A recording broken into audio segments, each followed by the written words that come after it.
कितना भी इंसान गुनहगार हो, उसे अल्लाह की रहमत से मायूस नहीं होना चाहिए। अगर आपको लगता है कि मैं बहुत गुनहगार हूं और मेरी दुआ अल्लाह ताला नहीं सुनेगा, तो आओ कुरान की मैं वो आयत पढ़ता हूं। यही वो आयत है जिसके बारे में अब्दुल्ला बिन मसूद कहा करते थे, अर्जा आयतिन फी किताबिल्लाह। ये कुरान की ऐसी आयत है जो गुनहगारों को उम्मीद दिलाती है, आशा दिलाती है। गुनहगारों के दिल में अल्लाह ताला से माफ़ी मांगने की आशा पैदा करती है। कुल या इबादियल्लज़ीना असरफू अला अनफुसिहिम ला तक़नतू मिर रहमतिल्लाह इन्नल्लाह यग़फ़िरुज़्ज़ुनूब जमीआ।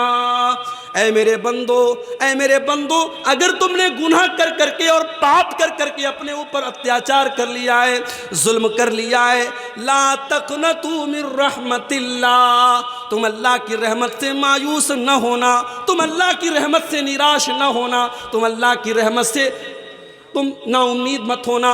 अल्लाह तुम्हारे तमाम गुनाहों को माफ़ कर देगा। अल्लाह के नबी एक वाक़या बयान करते हैं। बनी इसराइल में एक आदमी था जिसने 99 लोगों का मर्डर किया था, 99 लोगों का उसने खून किया था। 99 लोगों का मर्डर करने के बाद उसके दिल में ख्याल पैदा हुआ कि मैं बहुत गुनहगार हूँ, मुझे अल्लाह से माफ़ी मांग लेनी चाहिए, तौबा कर लेनी चाहिए। उसके दिल में तौबा का ख्याल आया। उसने किसी से पूछा, मैं तौबा करना चाहता हूँ, क्या करूँ?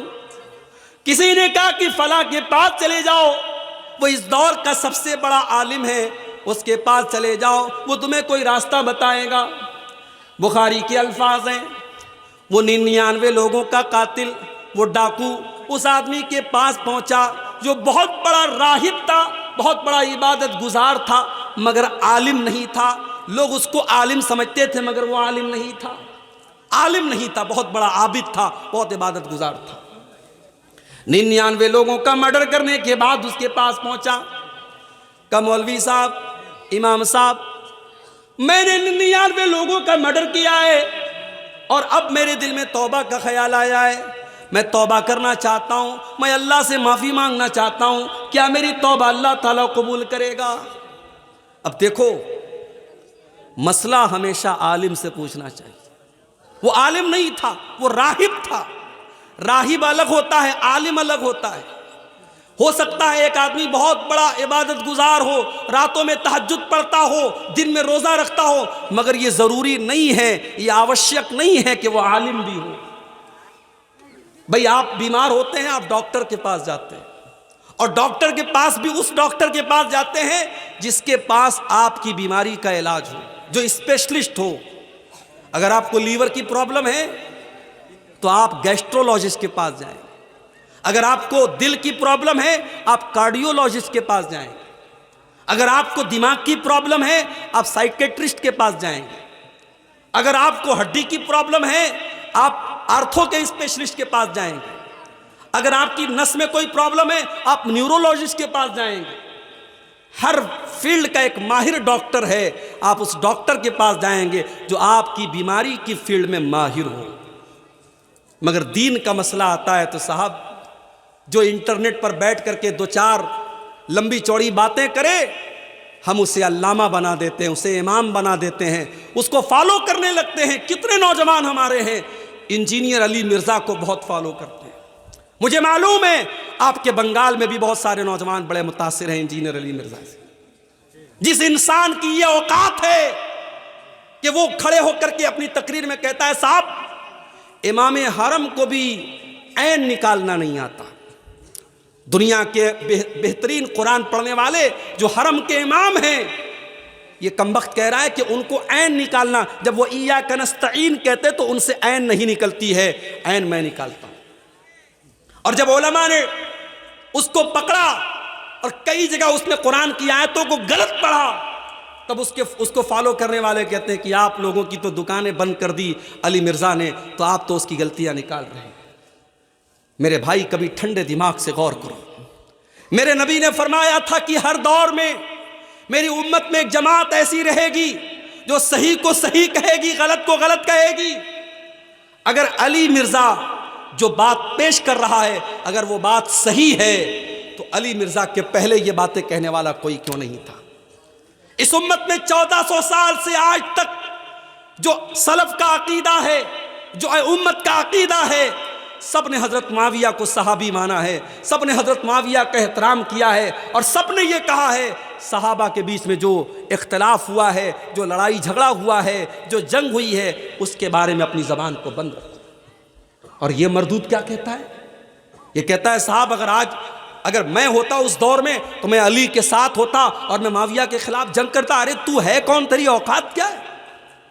और आज हमारा नौजवान ऐसे इंसान को अपना इमाम मानते हैं, अपना उसको फॉलो करते हैं। उसकी तकरीरें सुन सुन करके बहुत सारी औरतें उसकी तकरीरें सुनती हैं, कहती साहब वो बड़ी अच्छी बातें करते हैं, समाजी बातें करते हैं। माफ़ कीजिएगा, माफ़ कीजिएगा, आप जिसको इमाम और अपना आलिम बना रहे हैं और जिसकी आप तकरीरों को सुन रहे हैं, मेरे भाइयों, उसके अकीदे का भी सही होना बहुत ज़रूरी है।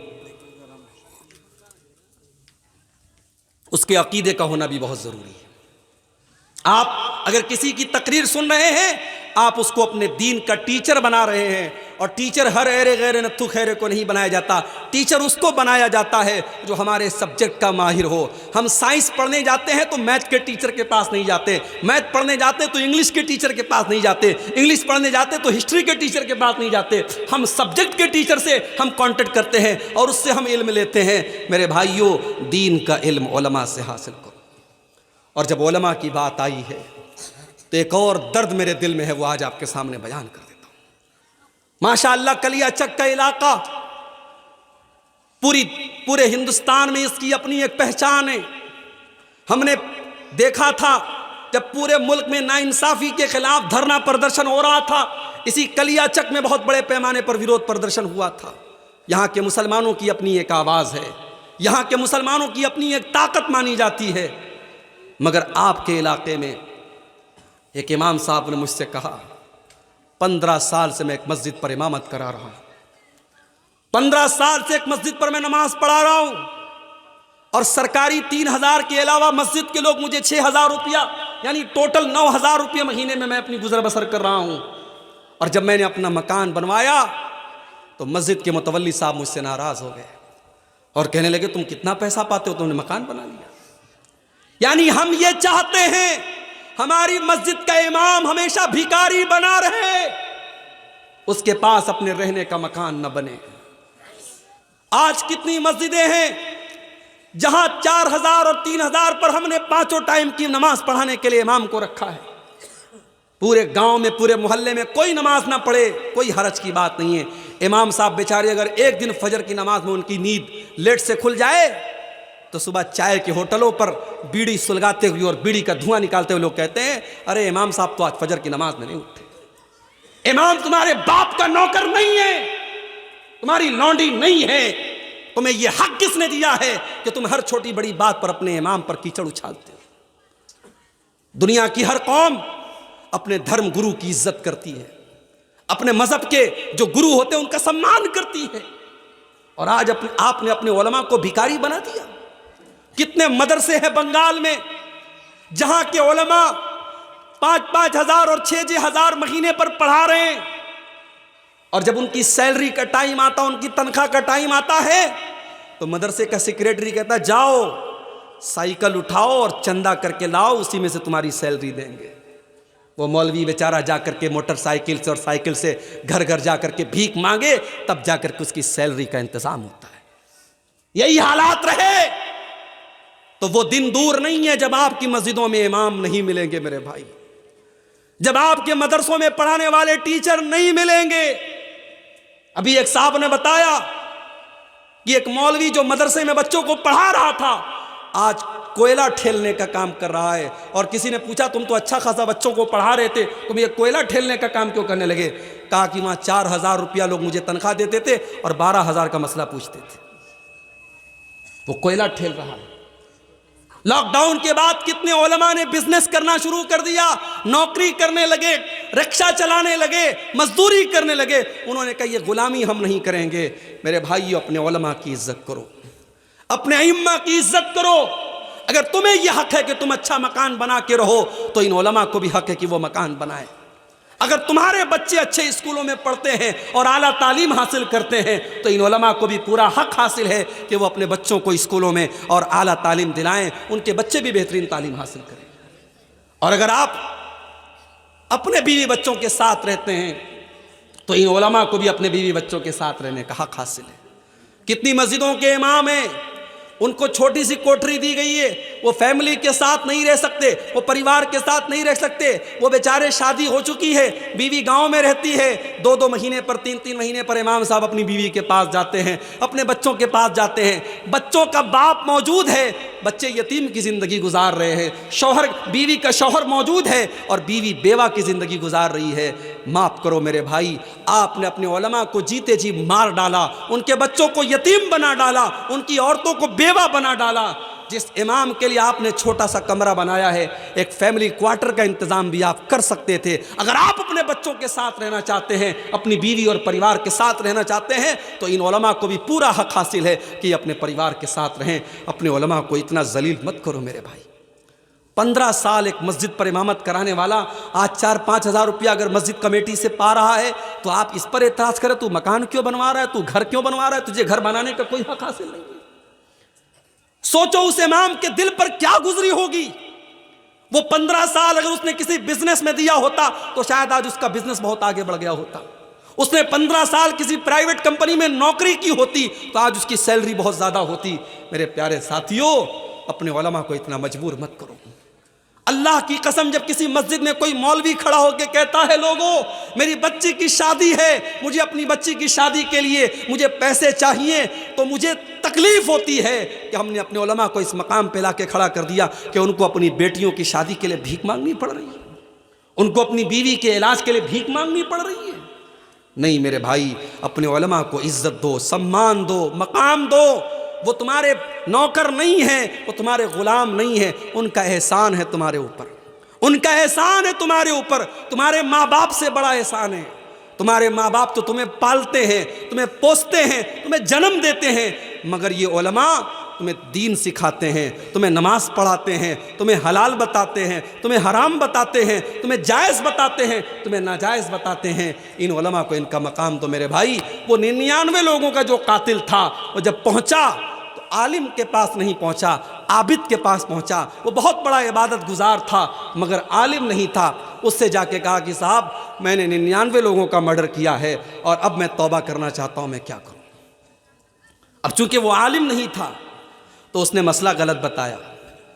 आलिम होता तो शायद गलत ना बताता, उलमा से भी गलती हो सकती है, मगर जाहिर है जिसके पास इल्म नहीं है उसकी गलती होने का चांस ज़्यादा है। उसने कहा 99 लोगों के कातिल, तू बड़ा आया तौबा करने, 900 चूहे खा करके बिल्ली हज करने चली आई, तू चला जा, तेरी तौबा कबूल नहीं होगी, अल्लाह तुझे माफ़ नहीं करेगा। तूने 99 लोगों का खून बहाया है, अल्लाह तेरी तौबा कबूल नहीं करेगा। उसने कहा ऐसी बात है, अगर मेरी तौबा अल्लाह कबूल नहीं करेगा तो चलो एक गुनाह मैं और कर देता हूँ। उसने उस आबिद को भी कत्ल कर डाला और 100 कत्ल उसने पूरे कर दिए। उसने 100 कत्ल कर दिए, 100 कत्ल कर दिए। फिर उसके दिल में तौबा का ख्याल आया। फिर उसने पूछा किसी से, मैं तौबा करना चाहता हूँ, क्या करूँ। किसी ने बताया फला के पास चले जाओ, वो इस दौर का सबसे बड़ा आलिम है। वो उसके पास पहुंचा, वो वाकई में आलिम था।